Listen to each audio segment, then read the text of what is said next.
You know that texting while driving is dangerous. But what about texting while walking?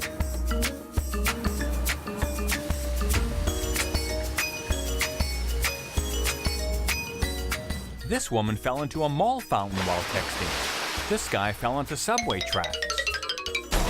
This bear wasn't Wexting, but he scared the bejesus out of this guy who was. Yeah, there's even a name for it. Wexting. Texting and walking at the same time.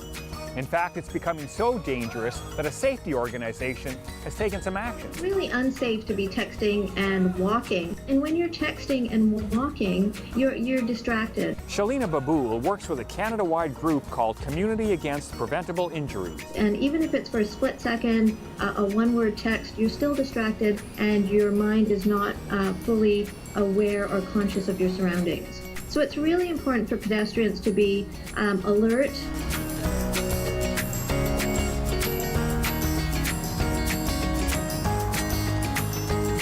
On average, 2,700 pedestrians are injured in motor vehicle crashes, and of those, roughly on average, 60 of those are killed. The Preventable campaign is using geofencing technology to get you to stop Wexting.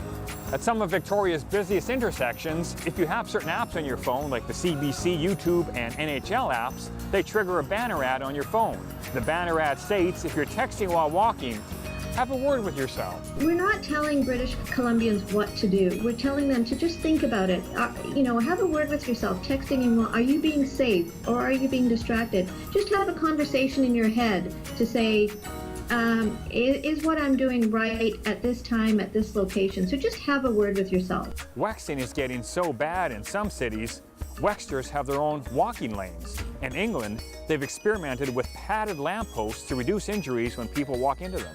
You live in China? Yep, in Shanghai. So is texting and walking a problem there? It's an incredible problem. And actually, although I live in Shanghai, I was recently in Tokyo and I noticed that they're putting special lanes on the road because what they're calling it is dumb walking instead of using your smartphone for dumb walking. In Shanghai, it's a complete problem. People driving, people texting all the time, walking and texting. There was an individual in Ontario and Toronto that was killed while texting. She was stepping off the sidewalk. And didn't recognize or realize that a bus was rounding the corner and was killed by the impact of the bus. Well, the bad news is I think Wexting's here to stay. The good news is we don't have to worry about running into bears like that one guy did. In Victoria, I'm Dan Kahan.